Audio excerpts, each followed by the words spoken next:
Hi guys, it's Steve from Rock TV, and I'm back, and I'm going to be reading to you this really old story of mine, which had a special place in my heart, but now doesn't really. It's kind of hilarious, actually.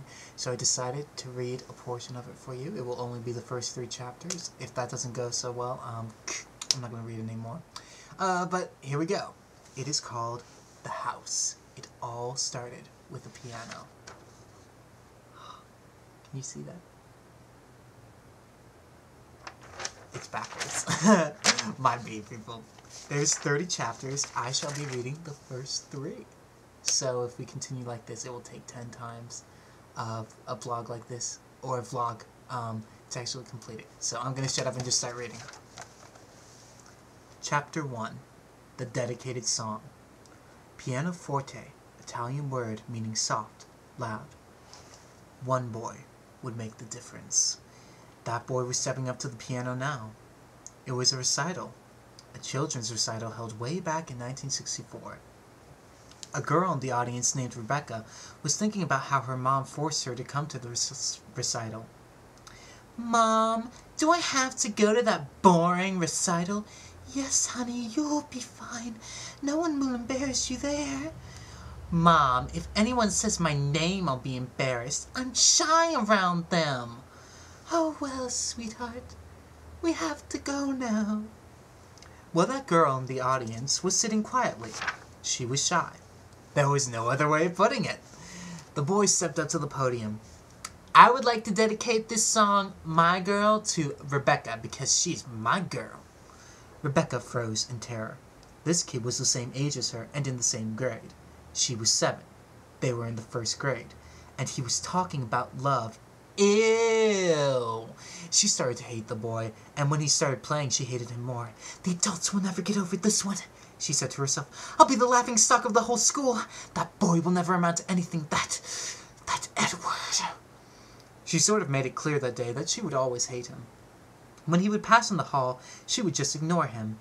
She never saw him in high school or college, and she was glad. He must have moved or something.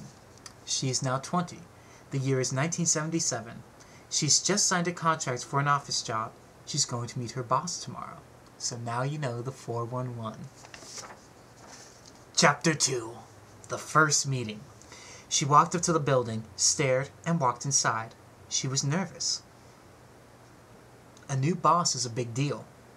He was part of some sort of branch. He said on the phone he was having trouble paying the bills, and the government said that if he got in any trouble with anyone, they would send him away for a year. She walked up the stairs slowly, 1 step at a time. She reached the door sweating. She touched the doorknob and opened it slowly. "Hi, I'm here to meet my new boss," she said to a short-haired blonde right by his office.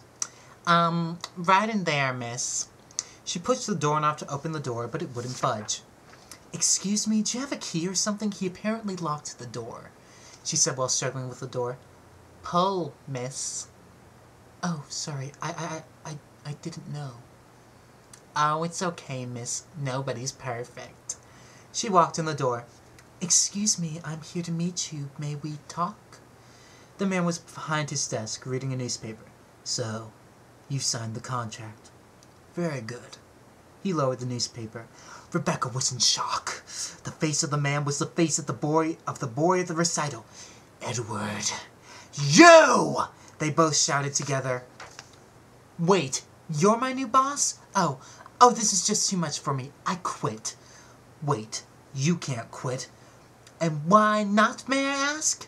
"Because in your contract it specifically states that once you sign this you may not quit this job for 2 years. And you signed it." She slapped him on the face really hard. "Ow! What was that for?" "For being a jerk."